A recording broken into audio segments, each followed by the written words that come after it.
Hey guys, today we step into a space where most of the world still sleeps, and yet the future is already being written.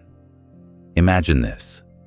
Outside your window, the streets are silent, the air is crisp, and every sound feels sharper because there's no rush of traffic, no voices competing for attention, no flood of notifications lighting up your phone. In this moment, you're awake, alert, and already moving while everyone else lingers in the comfort of their blankets.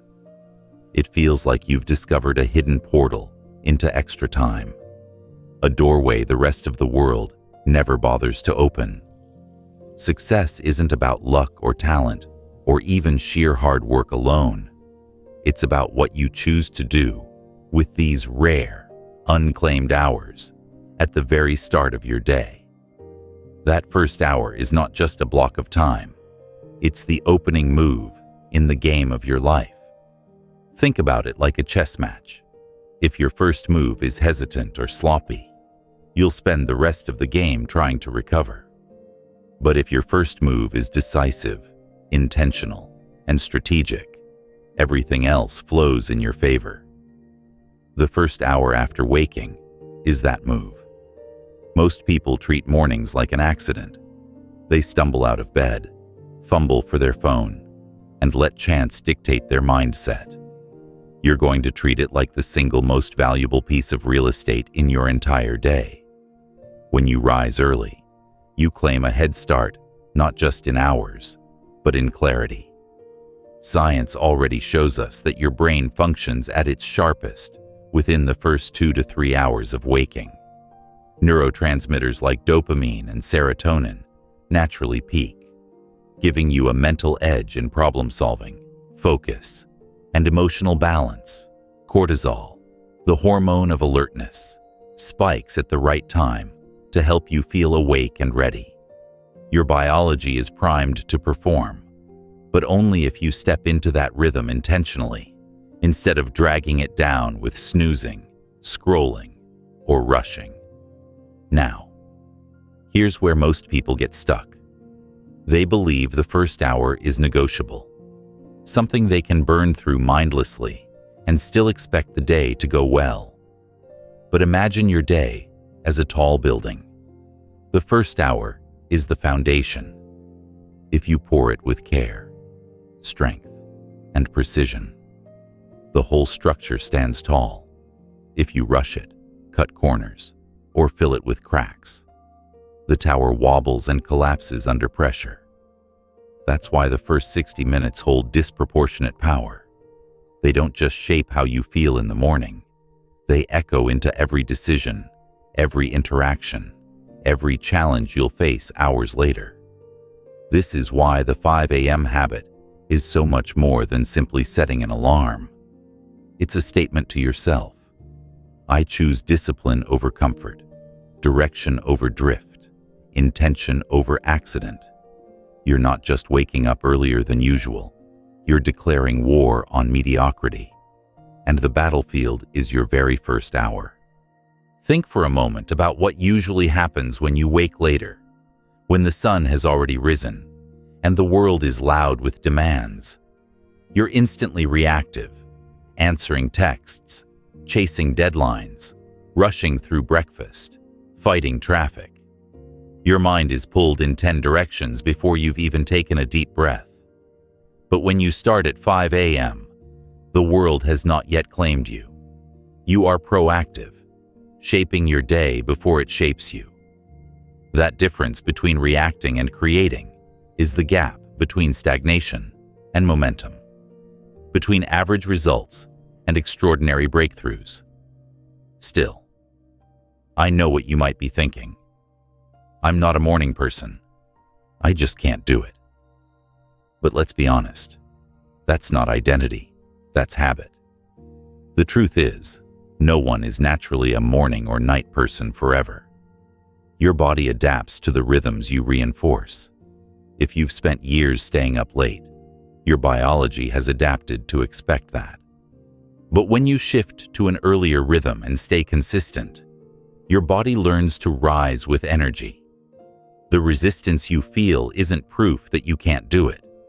It's simply your old self, fighting to hold on to comfort. The first hour demands that you decide. Will you let old patterns define you, or will you rise into a stronger identity? Here's the deeper secret. The first hour is not about checking off a rigid routine. It's about stepping into alignment with your future self. Every morning at 5 a.m., you have a choice. Repeat yesterday or rehearse tomorrow. Repeat yesterday, and you'll cycle through the same distractions, the same excuses, the same frustrations. Rehearse tomorrow, and you'll live as if the future you want already belongs to you. That's why high achievers guard their mornings so fiercely, not because it makes them look disciplined on paper, but because it allows them to embody the version of themselves they are building. Now let's be practical. What exactly makes the first hour powerful instead of wasted? Think about 3 dimensions you want to touch: your body, your mind, and your vision. Start by moving your body. Even simple stretching or light exercise floods your system with oxygen and energy, telling every cell, it's time to wake up, it's time to perform. Then engage your mind, not with endless scrolling or news updates, but with focused input, a book, journaling, meditation, or even silence that clears the mental clutter. Finally, connect to vision. Ask yourself, what matters today? What will I advance in these precious hours? With those 3 moves, you've built momentum before the rest of the world even stirs. But here's where you push beyond the basics. Too often, people try to copy someone else's morning routine word for word, thinking that perfection is the secret. But this isn't about performing a checklist. It's about creating a personal ritual that makes you feel unstoppable. For some, that's writing before sunrise. For others, it's lifting weights, sketching ideas, or simply sitting in gratitude. The details don't matter as much as the intention, that everything you do in that hour serves the person you are becoming. And make no mistake, that transformation begins in the smallest victories. Waking up without hitting snooze is one victory. Drinking water before coffee is another. Spending even 10 minutes in reflection is another. These small victories build a psychological loop. Accomplishment fuels confidence, confidence fuels action, and action fuels more accomplishment. By the time you've stacked a few wins in that first hour, you've wired your brain to expect success for the rest of the day. Think of momentum like a rolling snowball. At first it's small, maybe unimpressive, but with every roll it gathers mass and speed. The first hour is when you give that snowball its first push.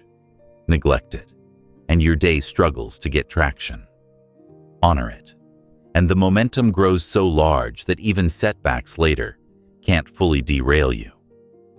Let's go even deeper. The reason the first hour matters is not just because of productivity. It's because of identity. You're training yourself every morning to be the kind of person who does what others won't. When you rise at 5 a.m., you've already made a choice most people would avoid. That choice signals discipline, courage, and resilience. It whispers to your subconscious, you are someone who creates, not someone who waits. And once you believe that about yourself, everything else you touch begins to shift. Of course, the first hour will test you. The bed will always feel warmer. The comfort will always tempt you. The excuses will always sound reasonable. But you don't win battles by listening to excuses. You win by taking action before your mind has a chance to negotiate. When the alarm rings, your move is simple. Feet on the floor. No second thought. That physical act bypasses resistance and sets the tone. You don't wait, you act. And that pattern, repeated, becomes identity. There's also a psychological edge hidden here. When you wake at 5 a.m. and step into quiet discipline, you experience a sense of control most people never taste. That control is addictive in the best way. You realize the world isn't in charge of you. You're in charge of you. That awareness seeps into your work, your relationships, your health. You start leading instead of reacting, and that changes everything. So as you picture yourself tomorrow morning, remember, the first hour is not just about getting out of bed. It's about declaring who you are. Every action you take in those 60 minutes is like a vote for your future self. Do you cast your vote for comfort, or do you cast it for growth? Do you drift, or do you decide? The revolution of your life begins not in a year, not in a month, not even in a week. It begins in the first hour of your day. And here's the truth most people overlook. You don't need to perfect this overnight. You only need to commit to showing up, again and again, until the first hour becomes your most sacred ritual. Consistency, not perfection, is what unlocks transformation. With every sunrise you rise to meet, you reinforce a message. I am disciplined. I am focused. I am building momentum. And once you've built momentum in that first hour, nothing else can stop you from carrying it forward. Your body is not a machine you can ignore and then expect to perform flawlessly.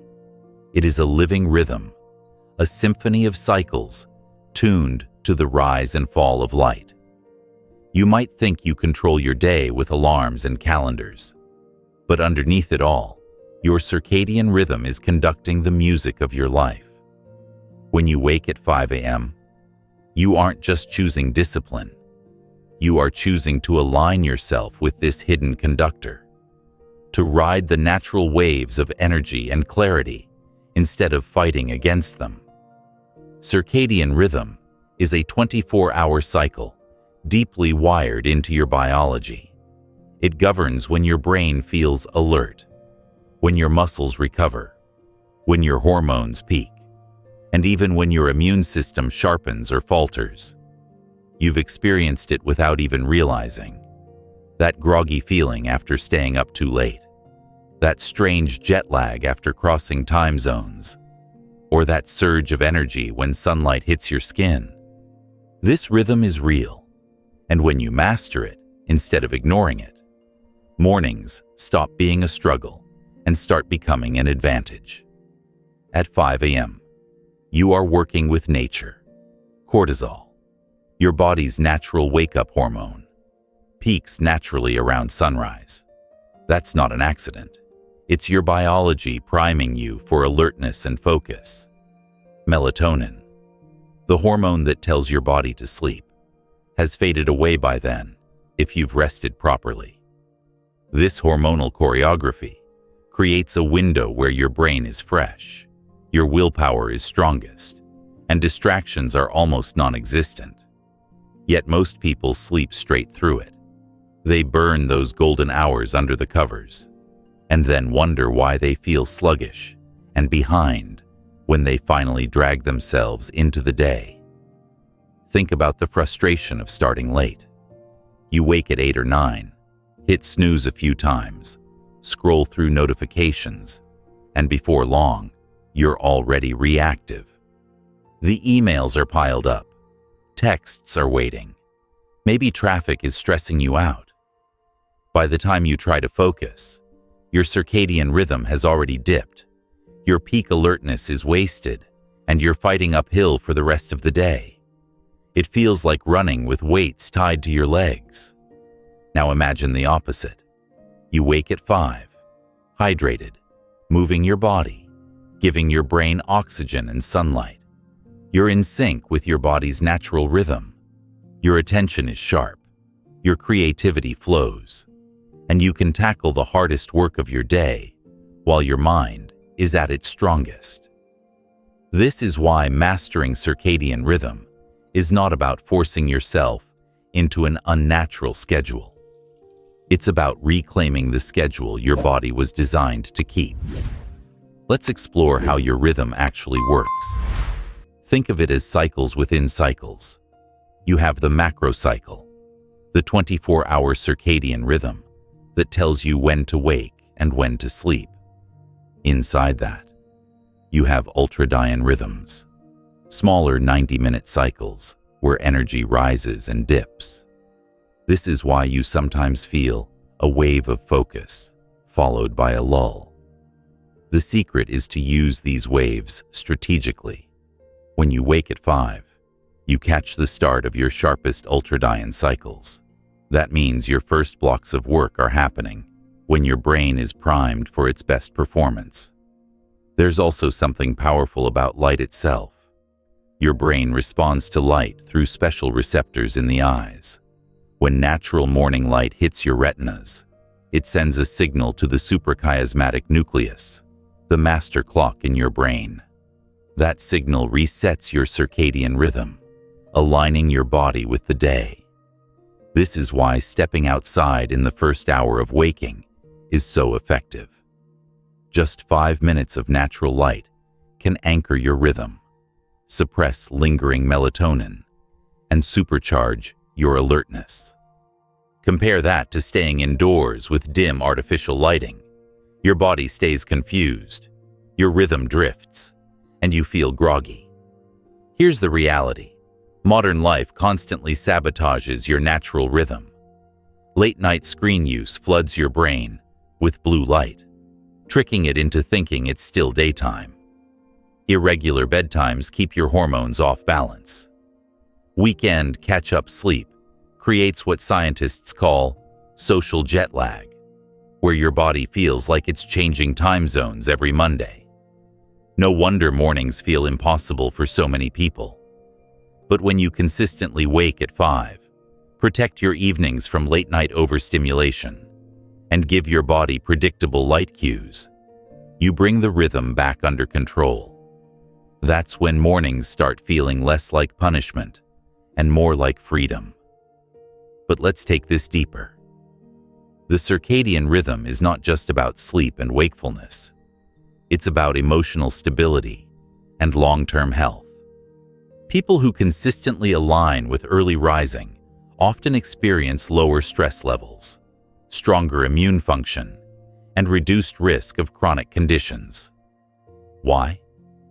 Because when your rhythm is consistent, your body knows when to release hormones, repair tissues, and balance energy.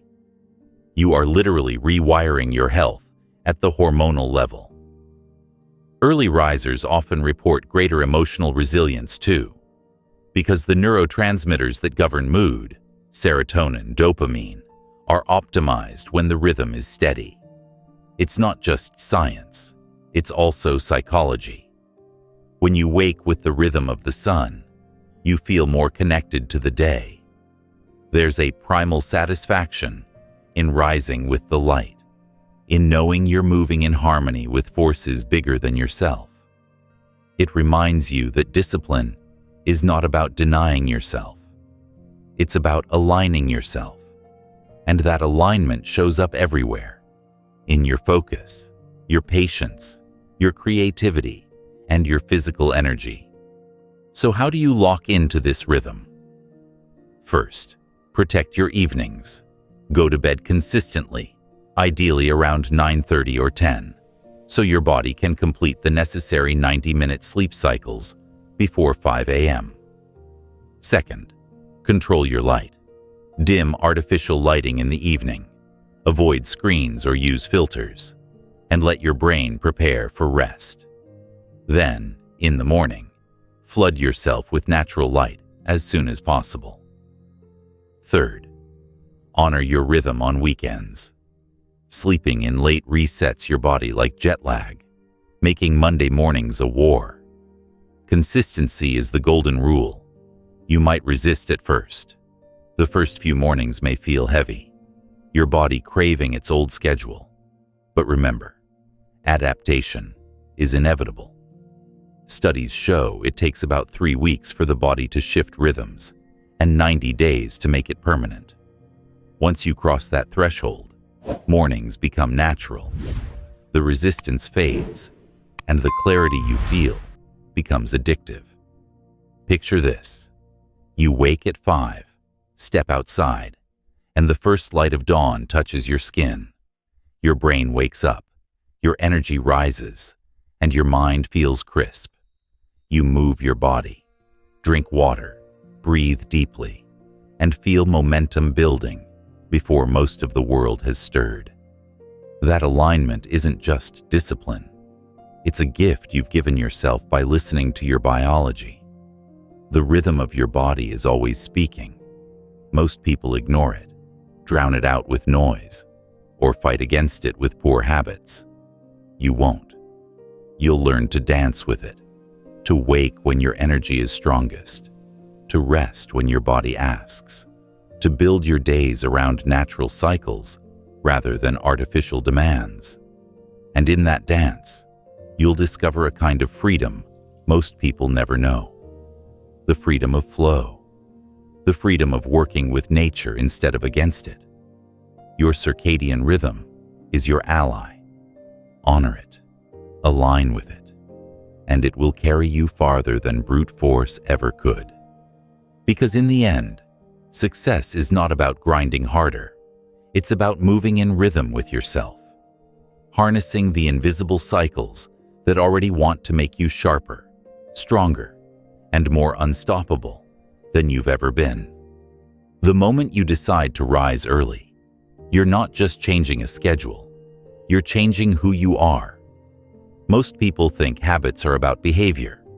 Wake up at this time, drink this much water, exercise for these minutes. But the truth is deeper. Habits are the building blocks of identity. You don't just do them, they shape the way you see yourself. If you want to master the 5 a.m. habit, you can't only focus on willpower or motivation. You have to anchor your mornings in identity. Think about it. When you tell yourself, "I want to wake up early," you're making a wish. But when you tell yourself, "I am an early riser," you're making a declaration. Those are two very different messages to your brain. The first puts the action outside you, like something you might or might not do. The second makes it part of who you are, non-negotiable. The most successful habits aren't built on fragile motivation. They're built on identity. You become the kind of person who does this naturally, without debate. That's why the 5 a.m. habit is less about discipline for a few weeks and more about transformation for a lifetime. Every time you wake with that alarm and put your feet on the floor, you're reinforcing a story. I am someone who chooses growth over comfort. That story gets stronger with repetition. Eventually, it stops being something you argue with and starts being something you embody. Now, let's explore why willpower alone will never be enough. Willpower is like a muscle. It tires out the more you use it. Rely on willpower to wake up early every morning, and eventually, you'll run out of strength, especially on days when you're tired, stressed, or unmotivated. But identity is permanent. Once you internalize a belief about who you are, it guides your behavior automatically. You don't argue with yourself about brushing your teeth or locking the door before leaving home. You do it because it's who you are. That's the power of identity-based habits. The process works like this. Every action you take is a vote for the type of person you believe yourself to be. Wake up at 5 once, and you've cast a vote. Do it again the next morning, and the vote gets stronger. Over time, these votes accumulate until you can't help but believe the story. I am an early riser. You don't need perfection. You need consistency. Even if you stumble one morning, the story remains, because you've already built the identity. This shift from outcome to identity is critical. If you only chase outcomes, like, I want to be productive, or I want to be healthier, your success is fragile. You'll always measure against external results and feel discouraged if progress is slow. But when you define yourself by identity, I am productive, I am disciplined, I am an early riser, every small action strengthens that truth. You're no longer chasing results, you're living them. Let's address the common excuse. I've tried before, and I always fall back. The truth is, you didn't fail. You just tried to change behavior without changing identity. That's like trying to grow a tree by painting the leaves instead of nourishing the roots. The leaves might look different for a while, but without roots, the change won't last. Identity is the root. Behavior is the leaf. Anchor in identity, and the habit flourishes naturally. So how do you build this identity shift? Start with language. The words you use to describe yourself matter more than you think. If you keep saying, I'm not a morning person, your brain will prove you right. Every time the alarm rings, your mind will fight to protect that belief. But the moment you flip the language, I am an early riser, your brain starts working to align your actions with that identity. Language is a steering wheel. It guides where your energy flows. Next, leverage small wins. Don't underestimate the power of incremental proof. You don't need to conquer the entire mountain on day one. You just need to take one step and then another. Wake up early and drink water? That's proof. Stretch for 5 minutes? Proof. Sit in silence instead of scrolling? Proof. Each proof reinforces identity. You're training your subconscious mind to recognize, this is who I am. But let's go deeper. Identity-based habits are powerful because they eliminate internal resistance. When you act out of willpower, you're fighting yourself every time. Should I get up or not? Should I hit snooze or not? It's exhausting. But when it's identity, the fight disappears. You don't argue with yourself about things that define you. If you see yourself as an athlete, you don't debate whether to train. If you see yourself as a creator, you don't question whether to make. And when you see yourself as an early riser, you don't argue with the alarm. You rise.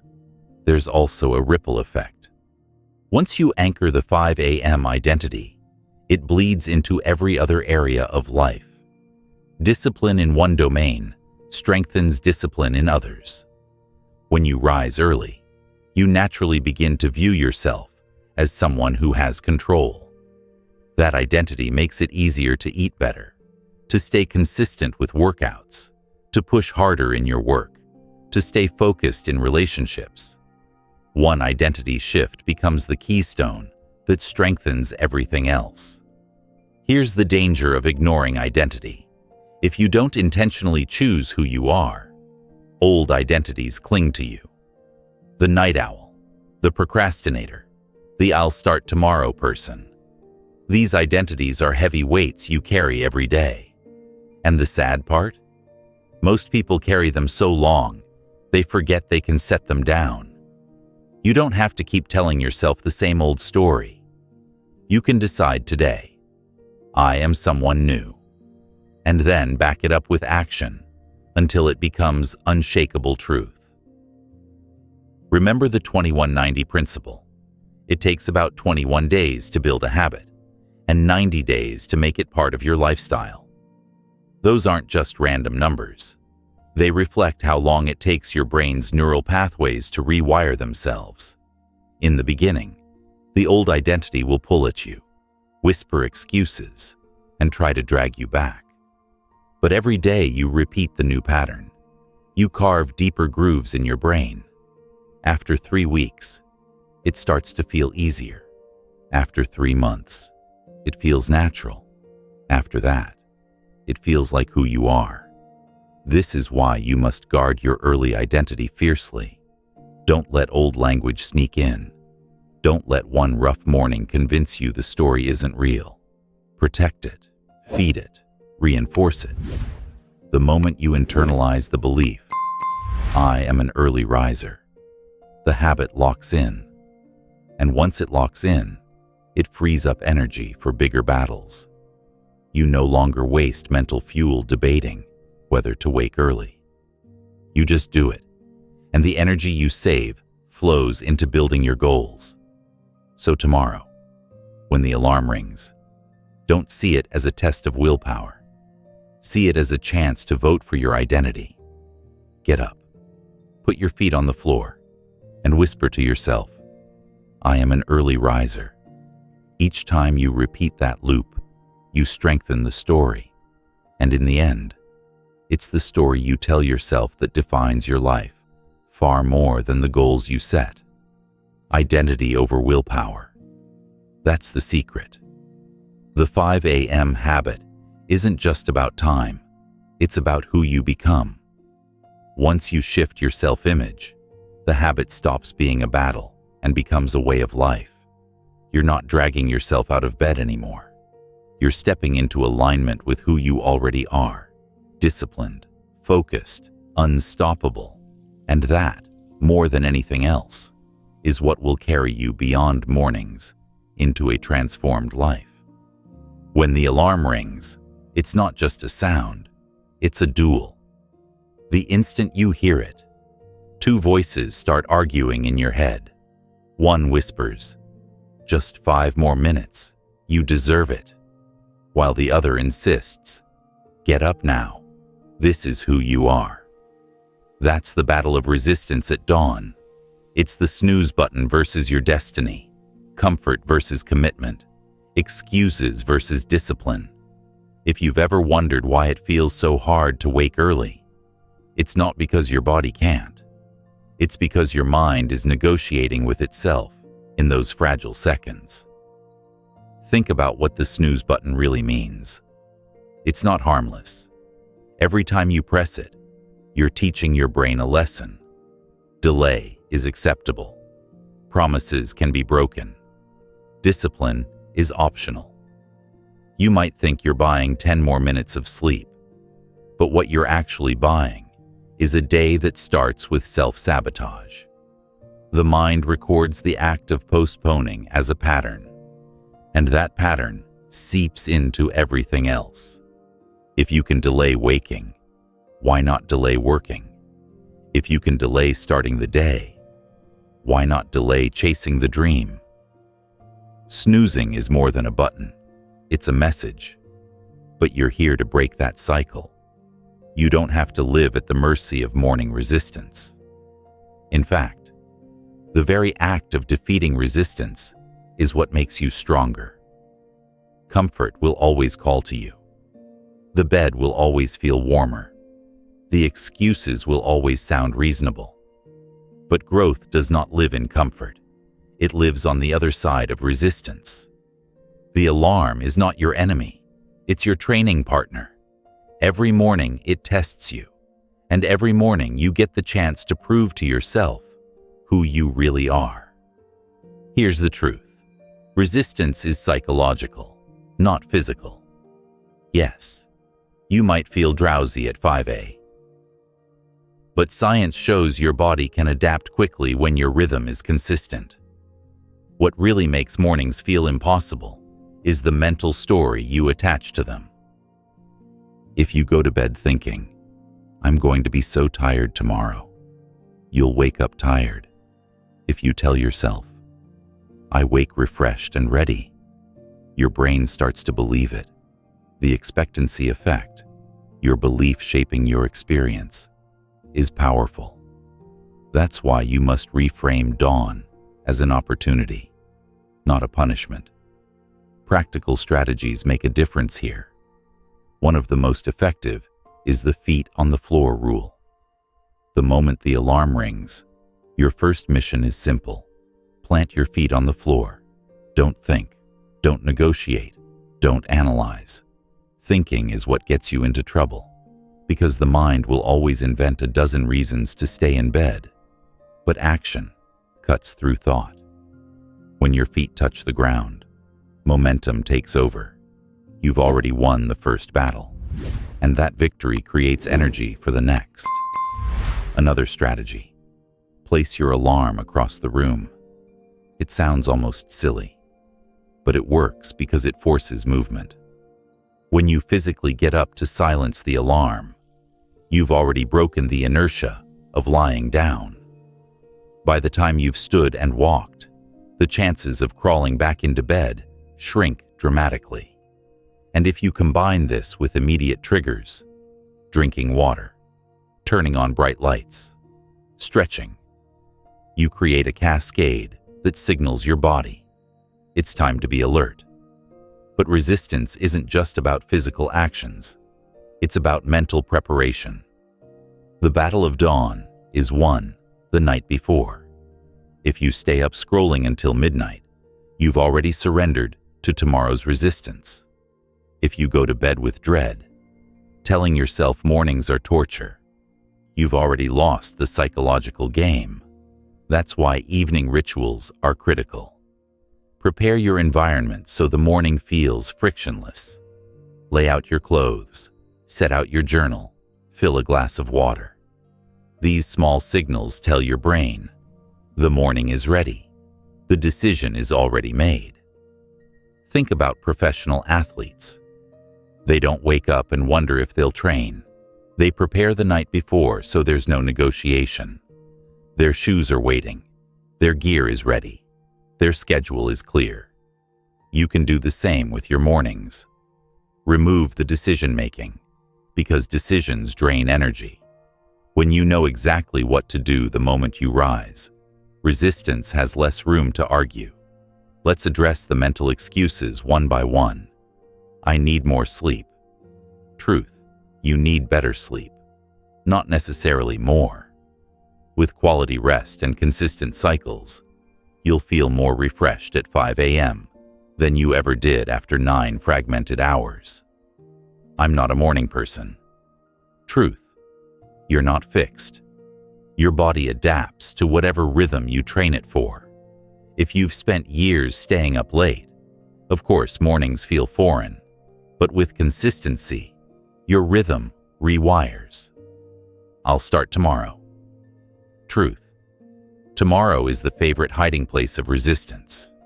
It always promises you'll feel stronger later, but later never comes.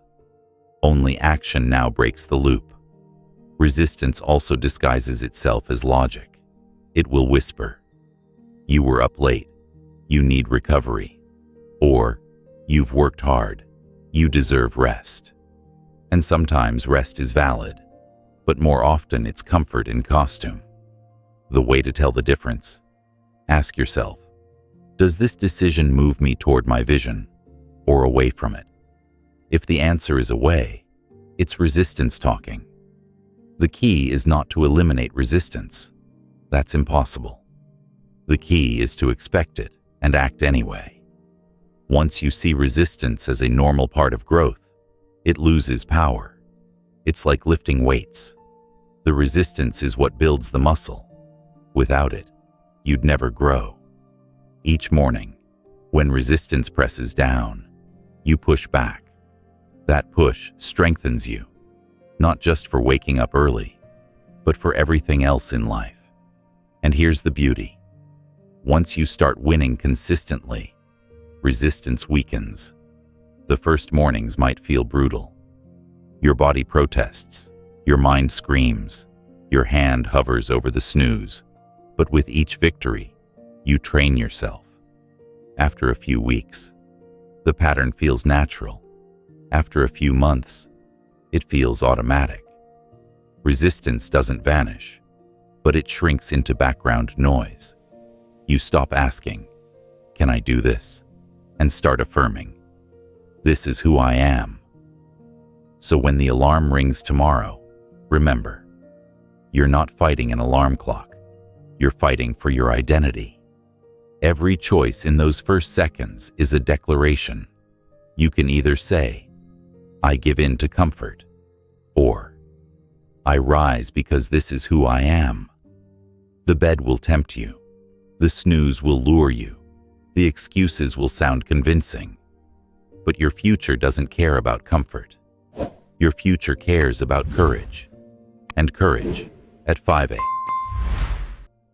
looks like swinging your legs over the bed, planting your feet on the floor, and stepping into victory before the rest of the world even stirs.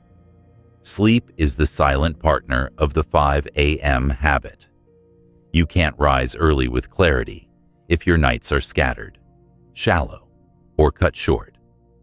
Many people fail at early rising, not because they lack discipline, but because they sabotage recovery. They treat sleep as wasted time, something to minimize, when in truth, it's the most powerful form of preparation. The quality of your mornings depends entirely on the quality of your nights. Think of sleep as the architect of tomorrow's energy. While you rest, your brain consolidates memory, clears toxins, repairs tissues, and regulates hormones. Every deep cycle strengthens your body and sharpens your mind. But here's the catch. If you ignore the structure of sleep, you wake foggy, sluggish, and craving another hour, no matter when you set your alarm. Rising early becomes a battle because your body never got the restoration it needed. That's why mastering sleep isn't optional. It's the foundation that makes early mornings sustainable. Here's how sleep really works. It unfolds in repeating 90-minute cycles: light sleep, deep sleep, and REM sleep. Light sleep prepares you. Deep sleep restores you physically, and REM processes memory, creativity, and emotions. If you wake in the middle of a cycle, you feel groggy. That's sleep inertia. But if you wake at the end of a cycle, you feel alert. That's why a consistent bedtime matters. If you want to wake at 5, your bedtime must align with these cycles, usually 9:30 or 10 p.m. Consistency anchors your rhythm, and rhythm is what transforms mornings from a struggle into a flow. Think about how most people approach sleep. They stagger into bed at random times, scroll on their phones until their eyelids droop, then hope for the best. That chaos fragments the cycles, floods the brain with blue light, and suppresses melatonin, the hormone that tells your body it's time to rest. No wonder mornings feel like torture. You're not tired because you woke up early. You're tired because your sleep was fractured. To optimize rest, you need to design your environment and habits around recovery. Start with light. As evening approaches, dim the lights and avoid screens that blast blue light into your eyes. Blue light tricks your brain into thinking it's still daytime, delaying melatonin release and pushing sleep deeper into the night. If you must use screens, add filters or glasses that block blue wavelengths. Better yet, replace scrolling with reading or journaling, habits that calm rather than stimulate. Temperature is another key. Your body naturally lowers its core temperature to fall asleep. A cool room, around 60 to 67 degrees Fahrenheit, helps you drop into deeper cycles. Heavy blankets can comfort, but a hot room disrupts. Darkness matters too. Even small amounts of light from street lamps or blinking devices can interfere with melatonin. Blackout curtains or a sleep mask can turn your room into a true recovery cave. Now consider sound. Many people underestimate how sensitive the brain is to noise, even during sleep. A barking dog, a phone buzz, or the hum of traffic can fragment your rest. White noise, earplugs, or even soothing soundscapes can help create consistency. Remember, the goal is not just hours in bed, but uninterrupted cycles that allow your body to do its work. Let's also talk about what you put into your body. Caffeine has a half-life of 5 to 6 hours. That means if you drink coffee at 4 p.m., half of it is still in your system at 10 p.m. keeping your brain alert when it should be winding down. Alcohol is just as sneaky. It may make you drowsy, but it fragments REM sleep, leaving you foggy. If you want to master mornings, guard your evenings from stimulants and sedatives alike. And here's something most people overlook: hydration. During the night, your body loses water through breathing and perspiration. That mild dehydration can make you feel heavy in the morning. Drinking a glass of water right before sleep and another immediately upon waking helps rehydrate your cells and kickstart your system. It's simple, but powerful. But sleep hygiene isn't just about the environment. It's about ritual. A strong pre-sleep routine trains your brain to expect rest. Maybe it's stretching, journaling, or a few minutes of meditation. Maybe it's dimming the lights, turning off devices, and sipping calming tea. The details are yours to choose. But the principle is universal. Create signals that say, "It's time to rest." When the body receives those cues consistently, falling asleep becomes effortless. Now, let's connect this back to the 5 a.m. habit. Rising early isn't about shaving hours from your sleep. It's about shifting them. If you're used to midnight bedtimes, you must recalibrate. Go to bed earlier, protect your cycles, and let your body adapt. At first, it may feel strange, even uncomfortable, but within weeks, your rhythm stabilizes, and 5 a.m. feels natural. The grogginess fades, replaced by steady clarity. You stop fighting mornings and start flowing with them. It's important to recognize that poor sleep doesn't just drain energy. It sabotages discipline. Sleep deprivation weakens the prefrontal cortex, the part of the brain responsible for decision-making and self-control. That's why when you're tired, you crave junk food, skip workouts, and give in to distractions. A tired brain is a reactive brain, but a rested brain is a disciplined brain. Sleep literally fuels the willpower you need to rise early and stay consistent. So instead of treating sleep as an obstacle to productivity, treat it as your greatest tool. Every night is an investment in tomorrow's performance. Every cycle completed is like sharpening the blade you'll use in the morning. The difference between dragging yourself out of bed and springing into action is often not the alarm, but the recovery. Here's a simple way to frame it. Your mornings begin the night before. If you want victory at dawn, prepare at dusk. Guard your evenings, respect your cycles, create rituals that honor rest. The reward is not just easier mornings, but sharper days, stronger discipline, and deeper resilience. So, as you lay down tonight, remember, sleep is not wasted time. It is the forge where energy is crafted, discipline is restored, and clarity is built. Without it, the 5 a.m. habit collapses under exhaustion. With it, mornings become your weapon, sharp, steady, and unstoppable. When you wake at 5, the clock doesn't just reset. You are handed a blank canvas. The first 60 minutes hold disproportionate power because they set the tone, direction, and momentum of everything that follows. Most people squander this golden hour without realizing its weight. They scroll their phones, rush through tasks, or stumble into the day reactive rather than deliberate.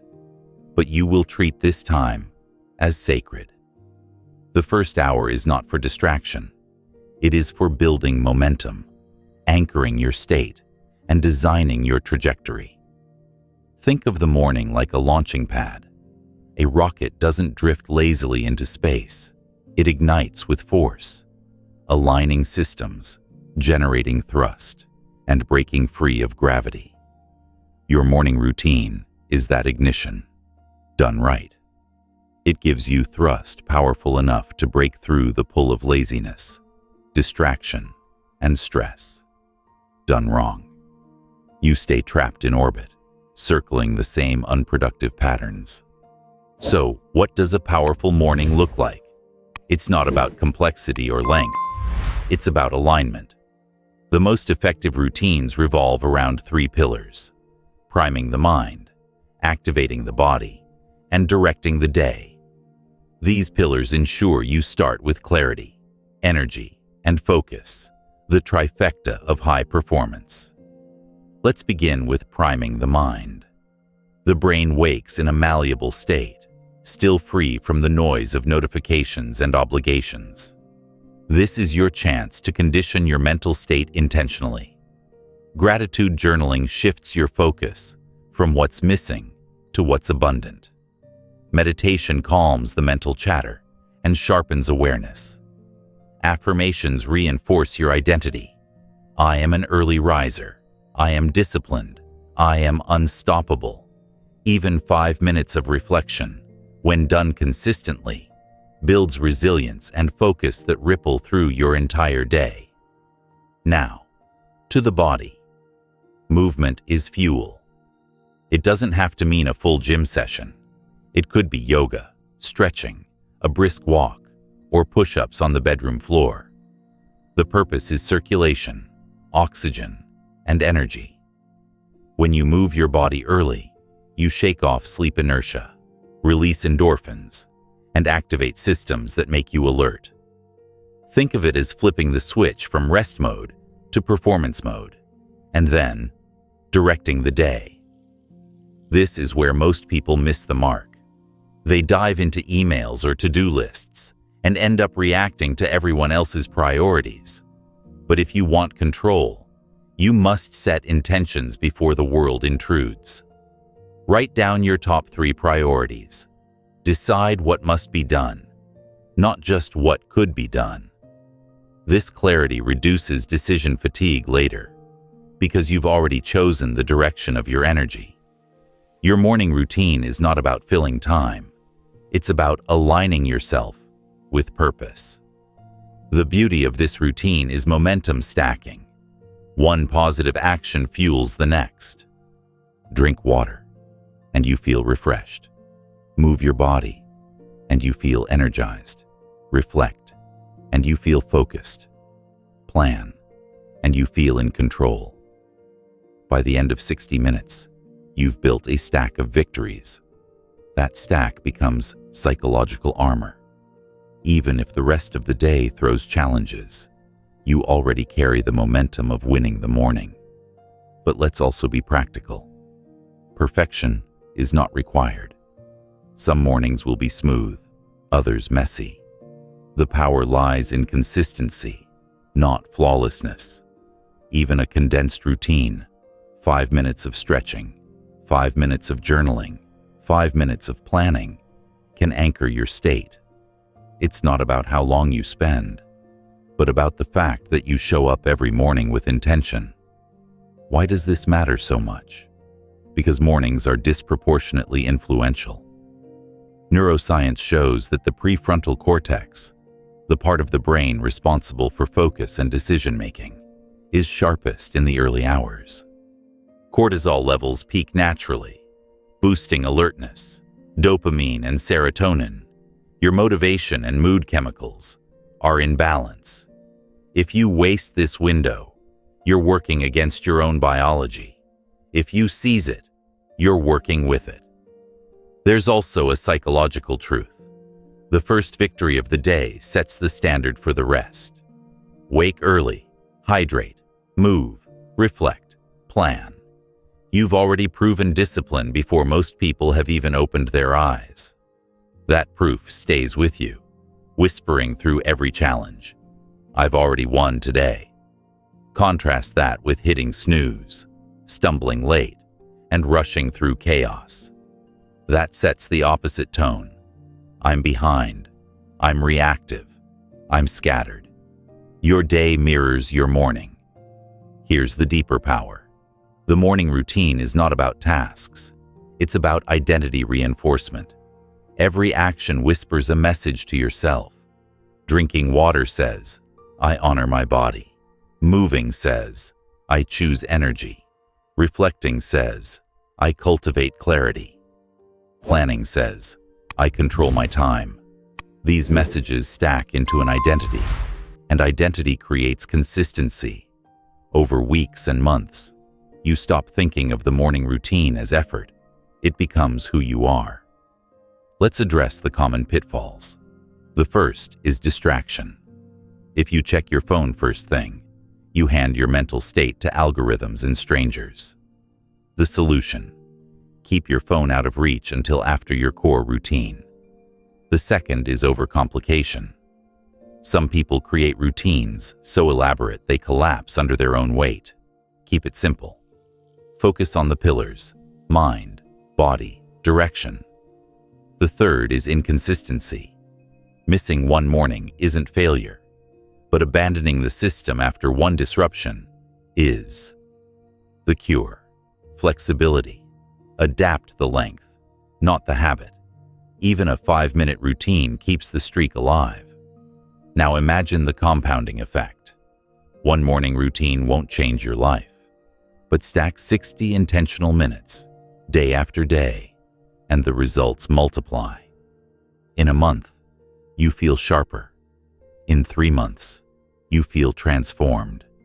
In a year, you've rewired your identity. Momentum builds silently, until one day you look back and realize the person who once struggled to rise early has become someone unrecognizable, disciplined, intentional, unstoppable. So tomorrow at 5 a.m., when the world is still, treat that first hour as sacred ground. Move your body, prime your mind, direct your day. Stack small victories until you feel the momentum carrying you forward. Because in the end, the morning is not just the start of your day, it is the architect of your destiny. And when you master those 60 minutes, you master the trajectory of your life. Discipline is the invisible force that carries you where motivation cannot. Motivation is like the wind. Some days it pushes you forward. Other days it disappears entirely. But discipline is the engine. It runs whether skies are calm or stormy. If you want the 5 a.m. habit to stick, you must stop waiting for motivation and start building discipline. Because when you wake up day after day at the same time, not because you feel like it, but because you decided to, you are shaping a mindset that doesn't collapse under pressure. Think about how many times people say, "I'll do it when I feel ready." But readiness never comes. They wait for the perfect mood, the right inspiration, the right conditions, and in waiting, they waste months or years. You cannot afford to wait. Success favors those who act, despite not feeling ready. When the alarm rings at 5, you won't always feel excited. Some mornings you'll feel tired, some mornings heavy. But discipline isn't about feelings, it's about choices. And each choice hardens your resolve until resistance no longer has a say. Why does discipline matter more than motivation? Because motivation is emotional. It spikes when you're inspired, but it crashes when you're stressed, distracted, or overwhelmed. Discipline, on the other hand, is structural. It doesn't care about your emotions. It cares about your commitments. Once you commit, you follow through regardless of mood. That's why the most successful people aren't necessarily the most motivated. They're the most disciplined. They rise, they act, they repeat. But let's get practical. How do you build discipline so strong it becomes unbreakable? First, eliminate unnecessary decisions. Decision fatigue is real. The more choices you face, the more likely you are to surrender to resistance. If you want to wake early, plan everything the night before. Your clothes, your water, your first activity. That way, the moment you rise, you don't negotiate, you execute. Second, start small and stack. Discipline doesn't grow by tackling impossible mountains on day one. It grows like muscle, through small, repeated resistance. Commit to one non-negotiable action each morning. Maybe it's putting your feet on the floor. Maybe it's drinking a glass of water. Maybe it's journaling for 5 minutes. Once it's locked in, add another. Over time, you create a stack of daily non-negotiables that form the backbone of your discipline. Third, anchor discipline to identity. You are not forcing yourself to act. You are embodying who you are. Each act of discipline is proof. When you rise at 5, you're proving, I am disciplined.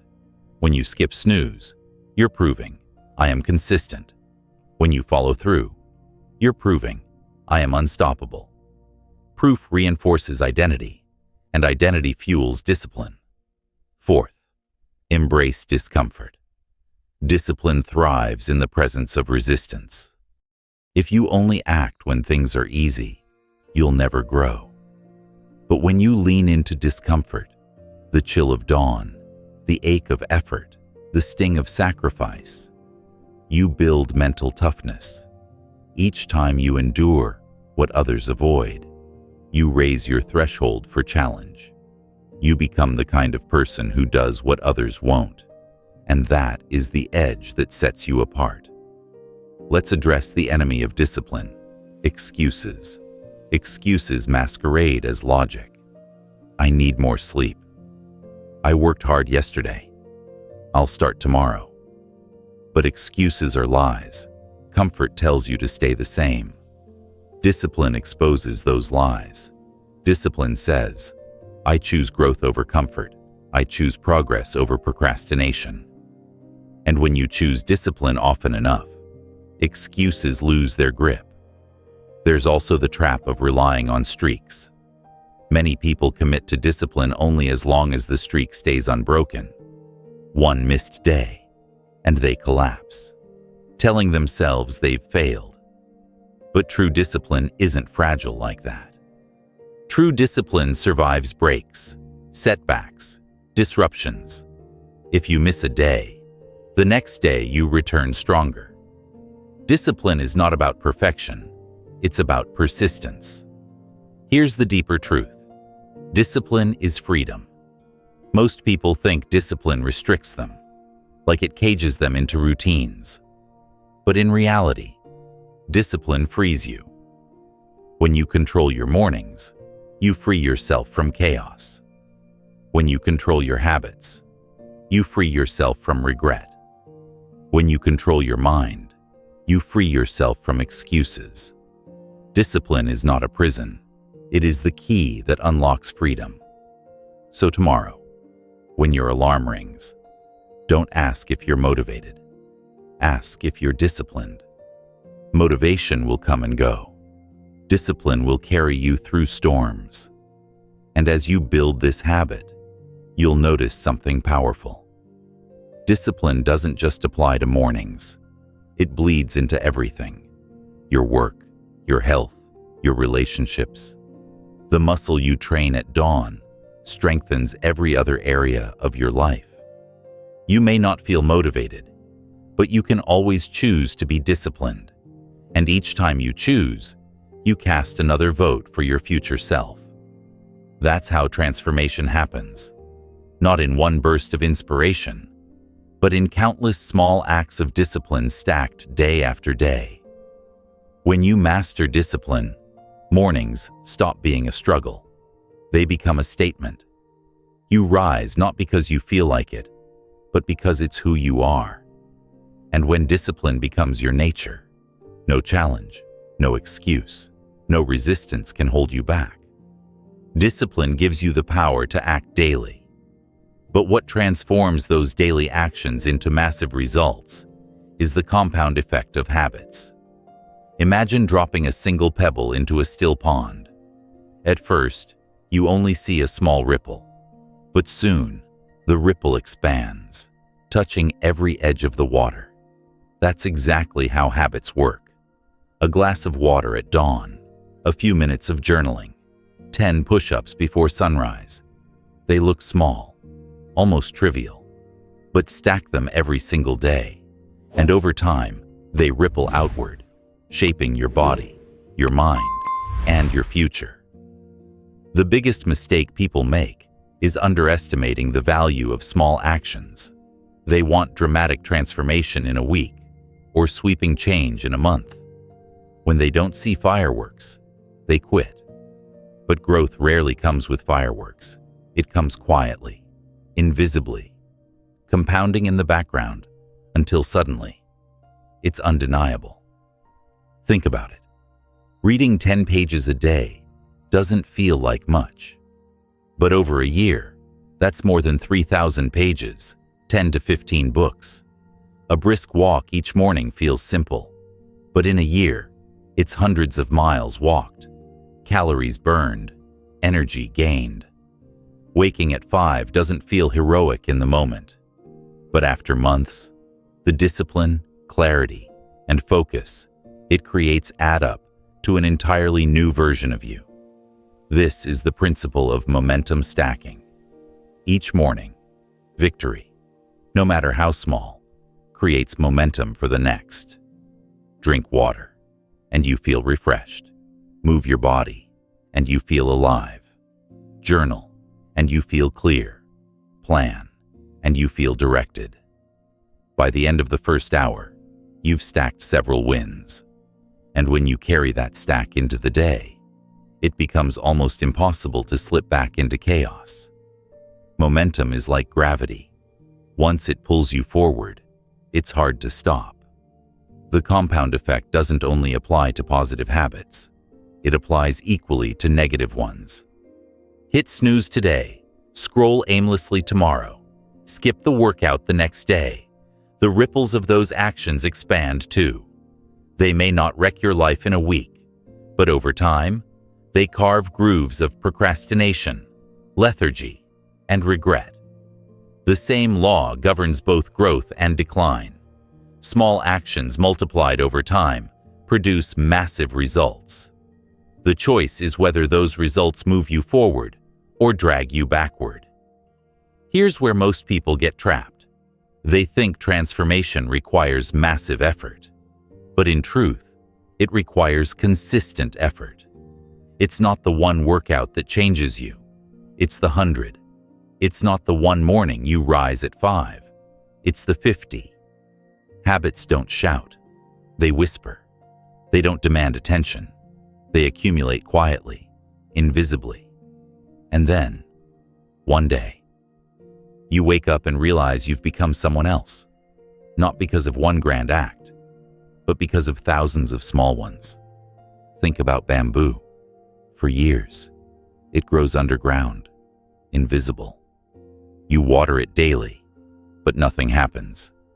Then, suddenly, in a matter of weeks, it shoots up several feet. That's how habits compound. At first, results are hidden, but roots are being built. When the growth finally shows, it seems explosive, but it's simply the payoff of years of compounding effort. To harness this, you need systems. Habits don't flourish in chaos. They flourish in structure. A strong system creates consistency, even when motivation fades. This might mean linking habits together, habit stacking, so one action cues the next. For example, after you brush your teeth, drink water. After you drink water, stretch. After you stretch, journal. Each habit triggers another, until the sequence flows naturally. Tracking habits also magnifies the compound effect. When you record your streaks, you create visible proof of progress. Each checkmark reinforces identity. I am someone who does this daily. Over time, you crave the satisfaction of completion, and that craving keeps you consistent. It's not about perfection. It's about persistence. Miss a day? Fine. Return the next day. What matters is the pattern, not the exception. Identity is the ultimate multiplier of the compound effect. When you see habits as actions, they stay fragile. But when you see them as who you are, they become unshakable. You're not just waking at 5. You are an early riser. You're not just journaling. You are a person who seeks clarity. You're not just exercising. You are an athlete in training. Habits rooted in identity compound faster because they no longer rely on willpower. They flow naturally from who you believe yourself to be. Let's also recognize the emotional side. The compound effect isn't just about achievement. It's about confidence. Each time you keep a promise to yourself, you strengthen trust in your own word. That trust compounds too. Over time, you no longer doubt whether you'll follow through. You know you will, because you've proven it 100 times before. That confidence spills into every arena of life, giving you the courage to pursue bigger challenges. The danger, though, is impatience. People quit before the compound effect can take hold. They demand visible results too soon. But compounding always starts slow. The first weeks may feel like nothing's changing. But trust the math. Trust the principle. Small actions, repeated daily, never fail to produce outsized returns. Your job is not to chase results. It's to show up consistently. The results will chase you. Here's the takeaway. The 5 a.m. habit is not just about mornings. It's about building momentum, stacking small victories, and letting them compound into unstoppable success. When you wake early, move your body, sharpen your mind, and direct your day, you are planting seeds. One seed looks insignificant, but fields of seeds transform landscapes. And if you keep planting daily, the harvest is inevitable. So the next time you wonder if one glass of water matters, if one journal entry matters, if one workout matters, remember this: nothing matters more. Each action is a vote for your future self, and those votes add up. One day, the compound effect will reveal the full picture, and you will look back, amazed at how far those small daily victories carried you. Mental toughness is the backbone of lasting transformation. Without it, discipline wobbles under stress, and habits crumble when life throws curveballs. With it, you become unshakable. Waking at 5 is never just about the clock. It's about forging a mindset that can withstand resistance, discomfort, and adversity. The truth is, challenges are inevitable. Some mornings will be dark, cold, and tempting to skip. Some days will overwhelm you with fatigue or unexpected setbacks. If you only rise when it's convenient, you'll never rise consistently. Mental toughness is the bridge between your intentions and your actions when conditions are far from ideal. So, what exactly is mental toughness? It's not about being fearless or emotionless. It's about resilience, the ability to act with clarity, even when you feel tired, uncertain, or discouraged. It's about holding the line when everything in you wants to fold. Think of it as armor forged by repetition. Every time you choose discomfort over ease, you add another layer. Every time you rise early despite resistance, you harden your resolve. Over time, that armor becomes so strong that obstacles which once derailed you now barely register. One of the most effective ways to cultivate toughness is by embracing voluntary discomfort. This doesn't mean recklessly punishing yourself, but intentionally choosing small challenges that stretch your limits. Cold showers, intense workouts, fasting, or focused work sprints. These practices teach your brain a crucial lesson. You can endure more than you think, and once you've proven that in small ways, it translates into bigger challenges. When the alarm rings at 5, you no longer see discomfort as unbearable. You see it as familiar territory. The real enemy of toughness is comfort. Modern life seduces you with ease at every turn. Endless entertainment, instant food, quick dopamine hits. Comfort whispers, stay in bed, take it easy, avoid the effort. But comfort erodes strength. When you always choose the soft path, you weaken your resilience. The paradox is that real freedom and ease come not from avoiding discomfort, but from mastering it. Toughness is built in the places others avoid. Another pillar of mental toughness is emotional regulation. It's not enough to push through physical discomfort. You must also master your reactions. Stress, frustration, and doubt are constant companions on the path of growth. Without control, these emotions hijack your focus and derail your actions. But when you train yourself to pause, breathe, and respond deliberately, you strip emotions of their power over you. Breathing techniques, mindfulness, and reflection are not luxuries. They are tools for keeping the mind steady when storms hit. Self-talk plays a massive role here too. The voice in your head can be your strongest ally or your worst enemy. When resistance whispers excuses, toughness means answering back with clarity. Instead of, "I'm too tired," you say, "I rise because this is who I am." Instead of, "I'll start tomorrow," you say, "Tomorrow doesn't exist. I act now." Over time, this internal dialogue shapes your identity. The stronger your self-talk, the less space excuses have to live. Let's talk about non-negotiables, small, unbreakable commitments that become the pillars of toughness. Maybe it's rising at 5 no matter what. Maybe it's doing 10 push-ups even on your busiest day.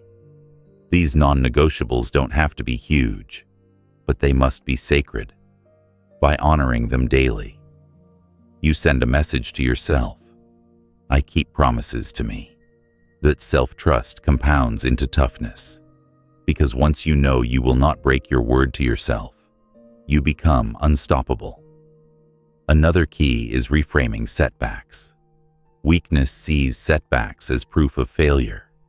Toughness sees setbacks as training. Missed your wake-up?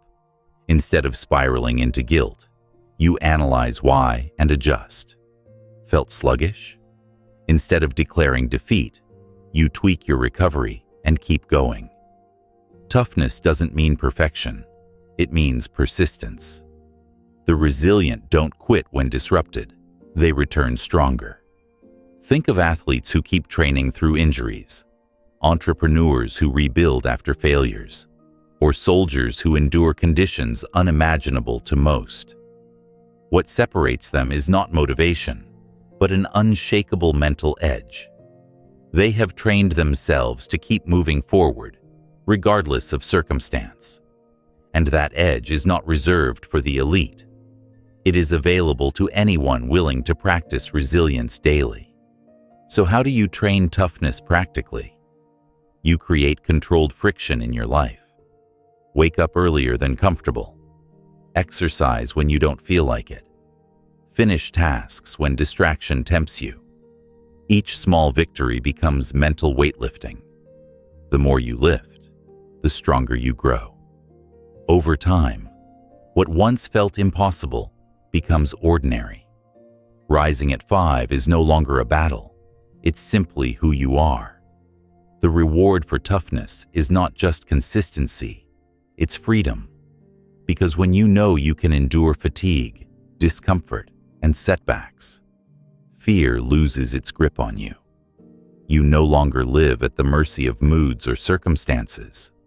You act because you've trained yourself to act. That's real power. The power to shape your life regardless of the storm around you.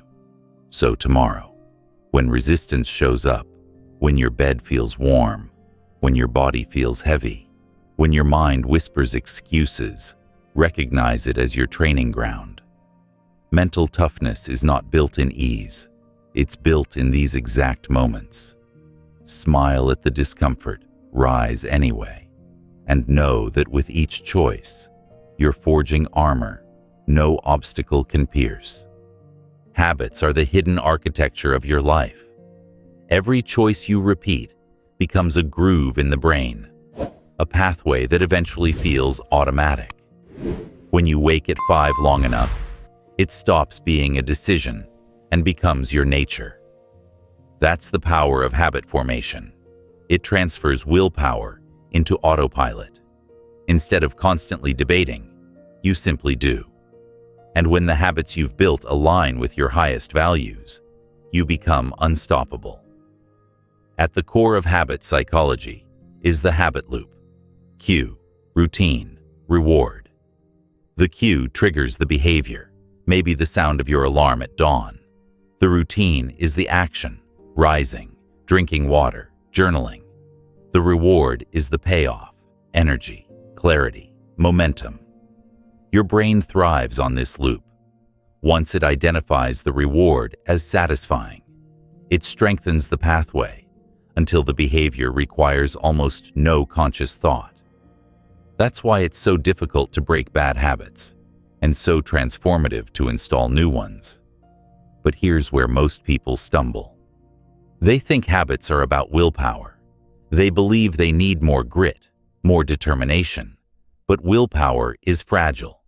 It weakens with stress, fatigue, or decision overload. Habits bypass willpower. Once ingrained, they carry you forward automatically, like a current. The secret isn't more discipline every morning. It's building systems that make discipline unnecessary. One way to install habits faster is habit stacking. Link a new action to something you already do automatically. For instance, after brushing your teeth, drink a glass of water. After pouring your morning coffee, open your journal. By attaching the new to the familiar, you reduce friction. The brain recognizes the pattern and accepts it more easily. Another strategy is to engineer your environment. Habits are shaped less by desire and more by design. If your phone is on the nightstand, the cue is snooze and scrolling. If it's across the room, the cue becomes standing up and moving. If your running shoes are laid out by the bed, the cue is exercise. If your journal is open on the desk, the cue is reflection. Don't fight bad habits head on. Starve them by redesigning your environment. Consistency is another key.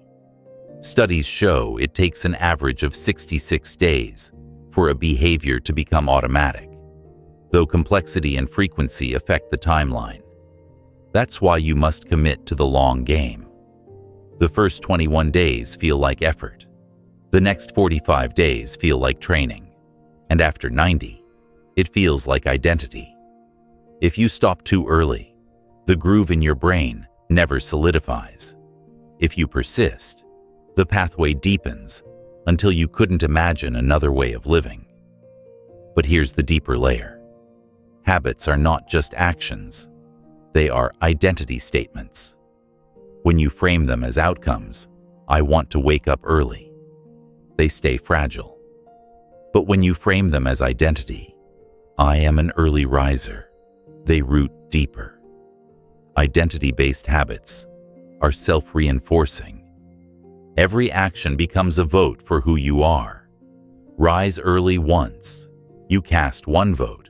Rise early daily, you win the election. Eventually, you no longer need to remind yourself. It's simply who you are. Breaking bad habits follows the same logic. You cannot erase a cue, but you can replace the routine with something more constructive. If stress triggers snacking, swap it for a walk or deep breathing. If boredom triggers scrolling, swap it for reading or sketching. The reward, relief, stimulation, pleasure must still be present, but achieved in a healthier way. Over time, the brain accepts the new loop. Let's also talk about reinforcement. Habits are cemented by rewards. Immediate, tangible rewards are especially powerful. A hot shower after a workout, a rich cup of coffee after journaling, a check mark on your habit tracker. These signals of satisfaction strengthen the loop, making it easier to repeat. Over time, intrinsic rewards, pride, clarity, energy, take over. But in the beginning, don't underestimate the power of small rewards. They bridge the gap until identity locks in. The compound effect makes habits even more powerful. One habit is never alone. It spills into others.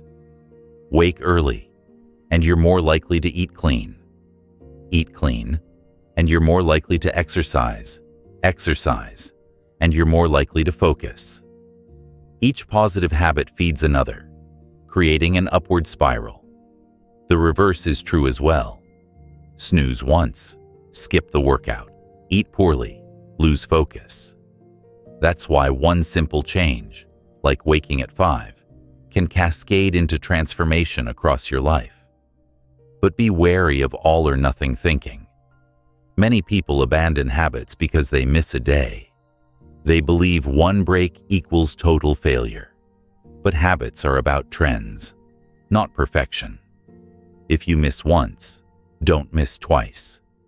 Resume immediately, and the groove holds. What destroys habits is not the miss itself, but the spiral of guilt and abandonment that follows. Another layer of habit mastery is accountability. Share your commitments with a trusted partner, mentor, or community. When others know your goals, the cost of breaking them rises. Accountability leverages social pressure to strengthen personal resolve. It's not weakness, it's smart strategy. High performers use accountability because they understand the brain craves consistency between word and action, especially when witnessed. Finally, review and adapt. Habits must evolve with your life. A system that works today may not fit tomorrow's circumstances. Regular reflection ensures your habits align with your values and goals. Ask yourself, does this routine serve me? Is it moving me closer to the person I want to become? If yes, reinforce it. If no, refine it. The point is not rigidity, but sustainability. So remember, you don't rise at 5 by force every day. You rise because you've built a system that makes it natural. Habits are the scaffolding of transformation. They carry you when motivation falters. They multiply your small wins into exponential growth, and they shape not just your actions, but your identity. Build them with intention, and they will carry you into a life that feels effortless, disciplined, and unstoppable. Energy is the true currency of performance. Time matters, yes.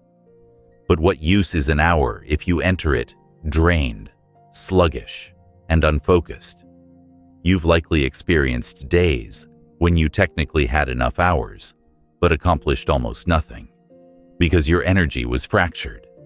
Contrast that with a day where you felt sharp, alert, and fueled.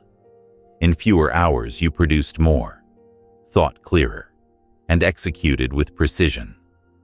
The difference is not the clock, it is your energy. When you wake at 5, you're not just buying time, you're aligning yourself with the body's natural rhythm, so your energy peaks when you need it most. Your body operates on biological cycles, known as ultradian rhythms. Roughly every 90 minutes, your energy and focus rise and fall. If you align your deep work, training, and creative efforts with those high-energy peaks, you maximize output. If you ignore them, you burn energy inefficiently, like a car left idling. This is why mornings, particularly the first few hours after waking, are so powerful. Cortisol naturally spikes, sharpening alertness. Dopamine levels are high, fueling motivation. Serotonin balances mood. It is a biochemical window designed for focus, but only if you manage it wisely. The first lever of energy management is sleep quality. Rising early doesn't mean cutting rest. It means optimizing rest. The goal is not simply to hit a number of hours, but to complete cycles of deep sleep and REM sleep, the stages responsible for recovery and memory consolidation. Poor sleep disrupts hormones, increases cravings, and drags down focus. That's why late-night screens, heavy meals, and erratic bedtimes sabotage early mornings. To master your energy, you must respect the night as much as the morning. Consistency is the secret. Go to bed at a set hour. Keep the room cool and dark, and let your circadian rhythm lock into place. When sleep is optimized, rising early fuels rather than depletes you. Next comes fuel. Food is not just calories, it is information. What you eat in the first hours of the day programs your metabolism, hormones, and mental clarity. Heavy refined carbs spike blood sugar, giving you a false burst followed by a crash.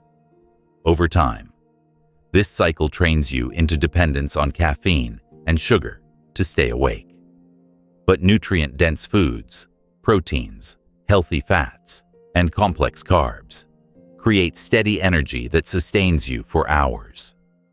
Hydration plays a role too.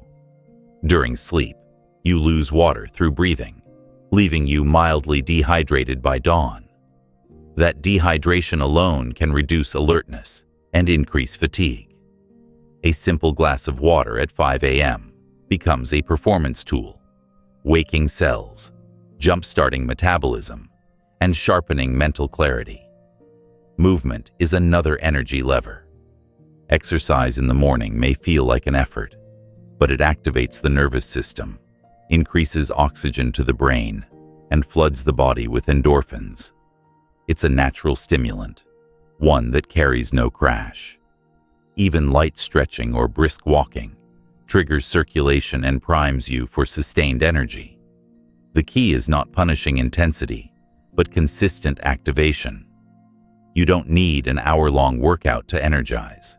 You just need to move enough to flip the switch from sleep to alertness. Energy also thrives on recovery. In our productivity-obsessed world, rest is undervalued.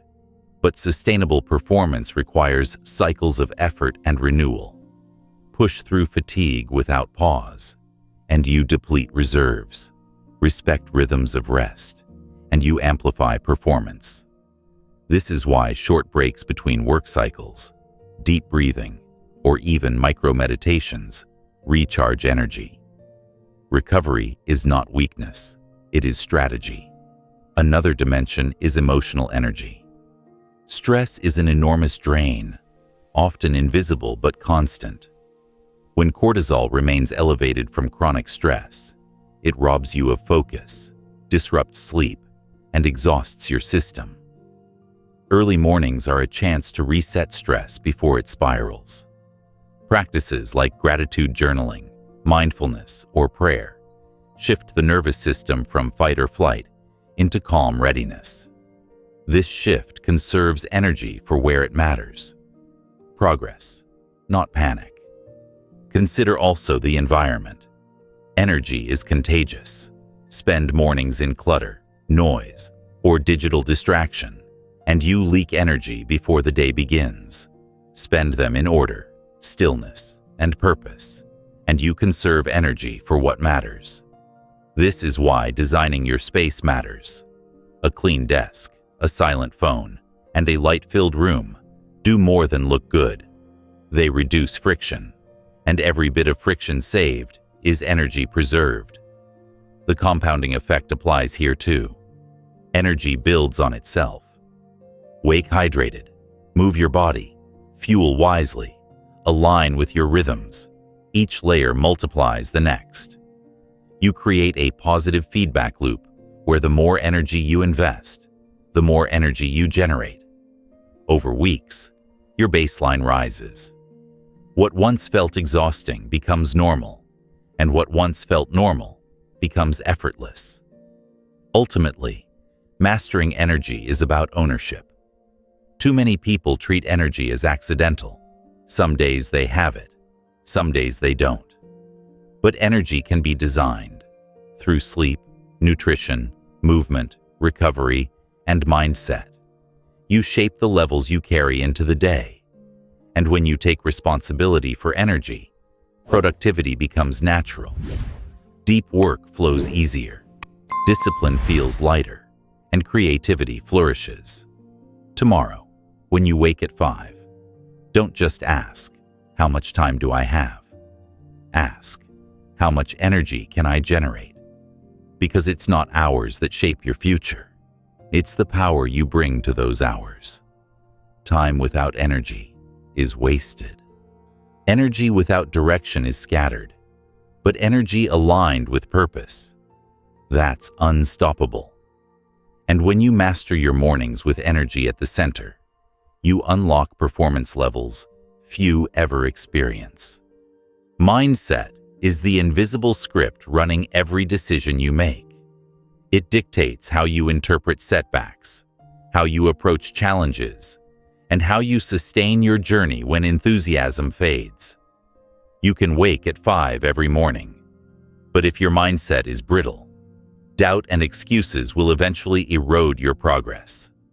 Yet when your mindset is fortified, when you see obstacles as opportunities and failures as feedback, you transform not just your mornings, but your entire life. Let's start with the most powerful distinction: fixed mindset versus growth mindset. In a fixed mindset, you believe your abilities, discipline, and intelligence are set in stone. You see challenges as threats that expose your limits, so you avoid them. In a growth mindset, you believe you can expand capacity through effort, learning, and persistence. You see challenges as stepping stones, failures as data, and effort as the path to mastery. The difference between these two outlooks is the difference between quitting when mornings feel hard and thriving because they are hard. If you want to lock in the 5 a.m. habit, you must adopt the growth mindset. Mindset also shapes the way you handle stress. Stress itself isn't always harmful. In fact, short bursts of stress can sharpen focus and increase motivation. But if you interpret stress as danger, you become paralyzed. If you interpret it as fuel, you grow stronger. Think about it. The same pressure that crushes one person can forge another. The variable isn't the pressure, it's the mindset. Train your brain to see stress as a challenge you are equipped to meet. And suddenly, what once drained you begins to energize you. Another key component is self-talk. The words you whisper to yourself when no one is listening matter more than the words of any coach or critic. If your inner voice is harsh, dismissive, or full of excuses, it poisons your actions. But if it's encouraging, focused, and empowering, it fuels your actions. This doesn't mean empty affirmations. It means speaking to yourself with clarity and truth.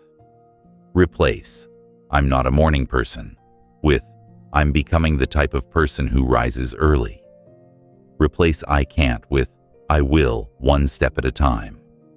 Over time, this dialogue shapes your identity and aligns your behavior with who you want to become. Visualization is another tool of mental conditioning.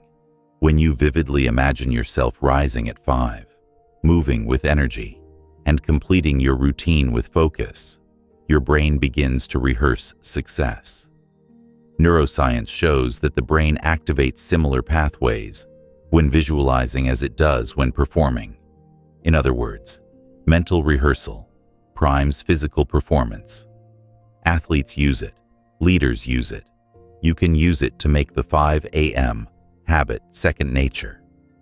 Each night, picture yourself waking refreshed, stepping into your routine with confidence, and carrying that momentum forward. The clearer the image, the stronger the mental blueprint becomes. But mindset is not just about confidence and positivity. It's also about resilience. You will stumble. You will oversleep. You will have days when nothing goes according to plan. A weak mindset interprets these as proof you're failing. A strong mindset sees them as part of the process. The difference is perspective. A lapse is not a collapse. It's a chance to reset. When you adopt the mindset of never miss twice, you eliminate the spiral of guilt that destroys habits.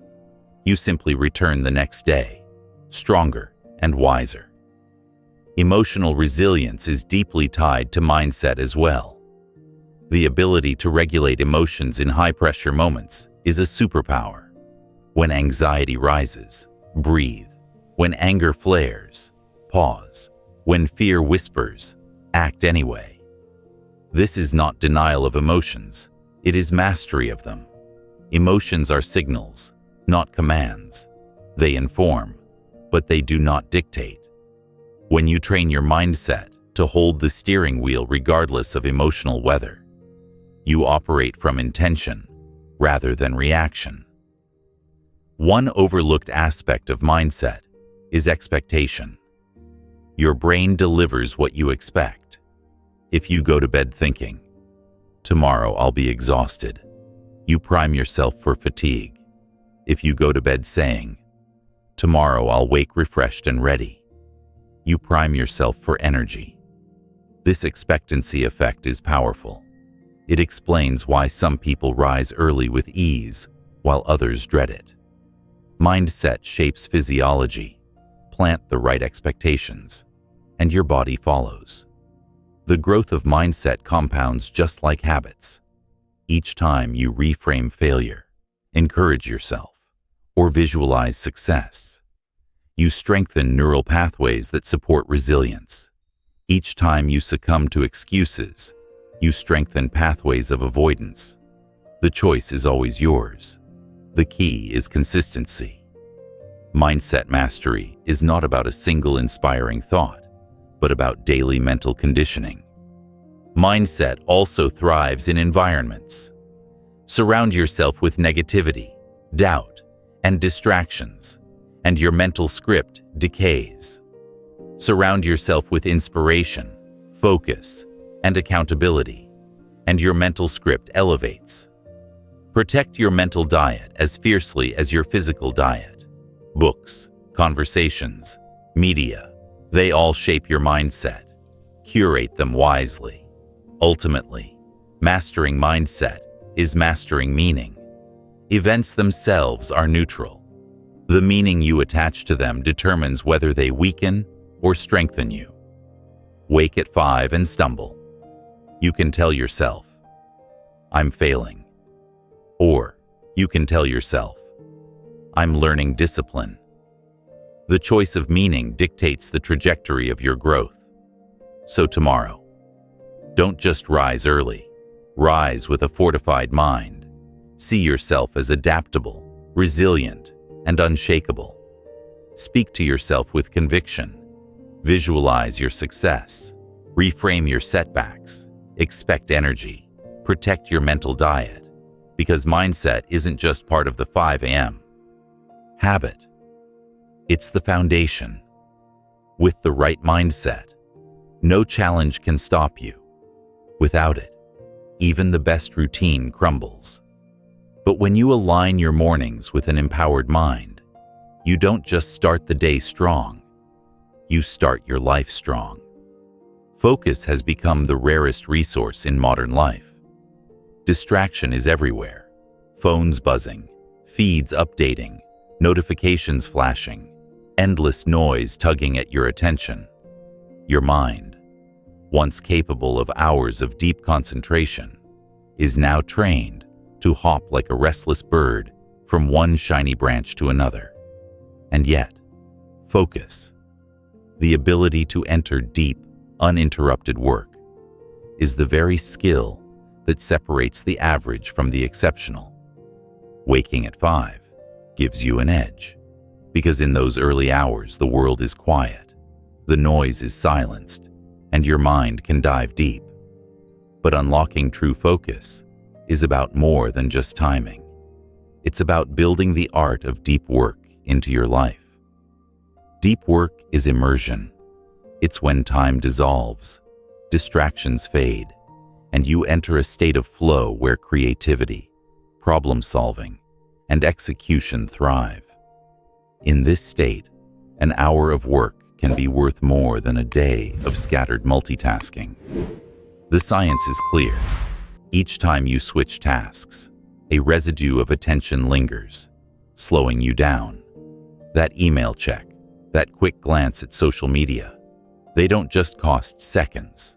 They cost minutes of recalibration.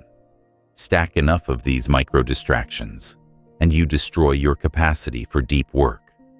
The only way forward is deliberate focus. Creating focus starts with environment. The brain takes cues from surroundings. A cluttered desk invites distraction. A buzzing phone invites interruption. A space designed for concentration, clean, quiet, free of triggers, tells the brain, this is where we work. This doesn't require a perfect office, even a simple ritual, like clearing the table or dimming the lights, signals transition into focus. Protect your environment, and you protect your attention. Ritual is another powerful anchor. When you repeat the same actions before deep work, making tea, writing intentions, taking 3 deep breaths, your brain associates the ritual with focus. Over time, the ritual becomes a trigger that moves you smoothly into immersion. Without ritual, you rely on willpower to force focus. With ritual, you glide into it. Time blocking is another strategy. Instead of sprinkling focus in scattered bursts, you carve out sacred, uninterrupted blocks, where the only task is the meaningful one in front of you. No multitasking, no checking messages, no switching tabs, just depth. These blocks don't need to be endless. 90 minutes often aligns with natural ultradian cycles. Within that window, you can achieve work of astonishing quality because you're fully present. But focus is not just about eliminating distractions. It's also about training your tolerance for boredom. Your brain, conditioned by constant stimulation, rebels when faced with quiet. That's why you reach for your phone in any pause. Yet true focus demands that you resist this urge. You must retrain yourself to sit with discomfort, to allow the restless energy to pass without reacting. Each time you resist the lure of novelty, you strengthen your focus muscle. Over time, this tolerance grows and immersion becomes easier. Technology can be an ally or an enemy. Used wisely, it amplifies focus, blocking distracting sites, silencing notifications, structuring time. Used carelessly, it devours attention. The key is intentionality. Don't let technology decide your focus for you. Design it to serve your goals, not sabotage them. That means turning off alerts, scheduling device-free hours, and resisting the myth of multitasking. Another element of deep work is clarity. If you sit down without a clear goal, distraction finds you. But when you know exactly what matters, writing a chapter, solving a problem, designing a project, your brain locks in. Clarity directs energy. Without it, energy scatters. Begin each session with a simple, precise intention. In this block, I will complete this. Simplicity is fuel for focus. Don't underestimate the role of energy here. Focus requires fuel. A tired, dehydrated, or undernourished body cannot sustain immersion. That's why the foundations of sleep, hydration, and movement, already discussed, are inseparable from focus. When your body is aligned, your brain has the reserves to dive deep. Focus is not just mental, it is physical. The rewards of deep work extend beyond productivity. It shapes identity. When you train yourself to concentrate deeply, you reclaim control of your attention in a world designed to steal it. You become someone who resists distraction, who values depth over noise, who creates rather than consumes. This identity fuels confidence and pride, because you know your hours are spent on what matters. Flow, that golden state of total immersion, is not mystical. It is earned. It arises when challenge meets skill, when the task stretches you but does not overwhelm you. By deliberately practicing focus, you enter flow more often. And when you work in flow, you experience not just achievement, but joy. Work becomes play. Time bends, and effort feels effortless. Yet focus also requires recovery. Deep work is taxing. After immersion, allow the brain to rest, wander, and diffuse. Paradoxically, it's in these periods of rest that connections form, insights emerge, and creativity flourishes. Walks, showers, idle thinking, they all fertilize the seeds planted in deep work. The alternation between focus and rest creates the rhythm of brilliance. So each morning, when the world is still, give yourself the gift of focus. Protect the time, design the environment, follow the ritual, set the clear intention, resist distraction, embrace boredom, and allow immersion. Over time, you'll discover a new level of productivity, creativity, and satisfaction. Focus isn't just a tool, it's a superpower. And in a distracted age, those who cultivate it rise above. Discipline begins as a choice, but when sustained, it becomes a legacy. Rising at 5 is not just about squeezing in more hours of work or catching the sunrise. It's about living by design instead of drifting by default. Over time, this habit ripples into every corner of your life. It reshapes how you show up for yourself, for others, and for the goals that truly matter. What begins as a decision to beat the alarm clock becomes a lifelong testament to consistency, resilience, and intention. Legacy is built in the small moments, the ones that seem inconsequential. Every time you rise while the world sleeps, you send yourself a powerful message. I am in charge of my life. That message compounds. It fuels the way you approach work, relationships, health, and creativity. Soon, people notice. They sense your steadiness, your focus, your clarity. They see the quiet power of someone who doesn't just talk about change but embodies it. That influence spreads. Your discipline becomes a model for others, your family, your peers, even strangers who notice your energy.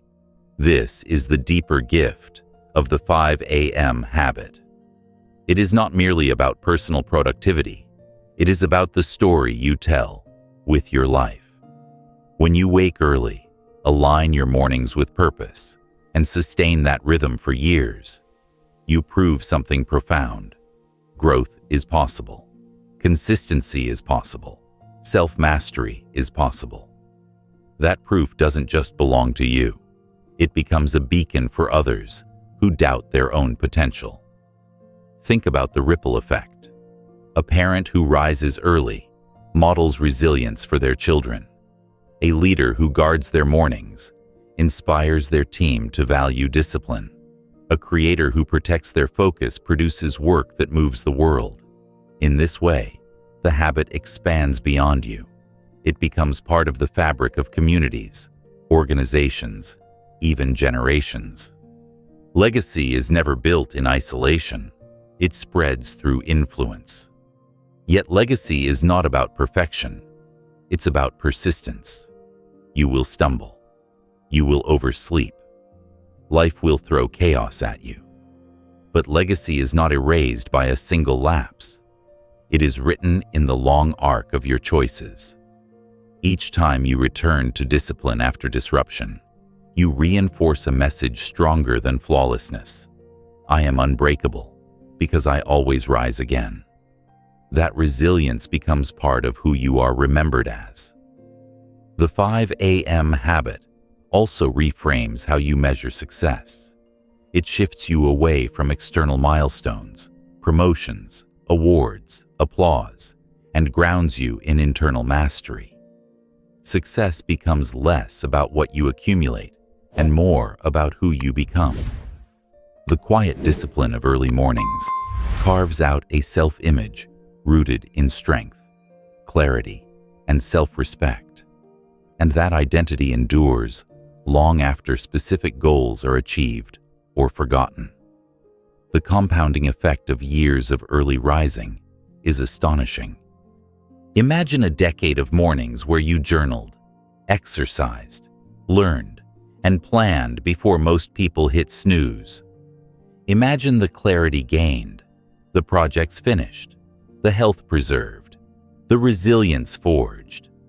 That's not just habit. That's transformation on a generational scale. And when you look back, you won't measure it in days you woke up early. You'll measure it in the life you built because of those mornings. This is why legacy matters. At the end of life, people don't remember how many hours you worked.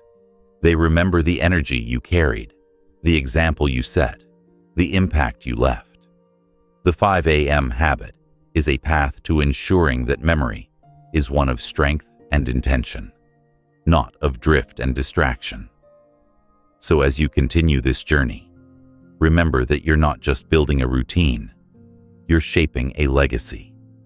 Each morning is a brick, and together, they form the foundation of the life you'll be proud to have lived. Choose discipline today, and tomorrow will honor you for it. Take a breath now.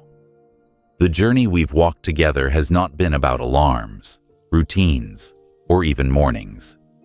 It has been about you stepping into mastery over your own life. The 5 a.m. habit is only the surface. Beneath it lies the deeper truth. You are capable of choosing growth over comfort, purpose over distraction, resilience over ease. That choice, repeated daily, becomes the architecture of a life that feels whole.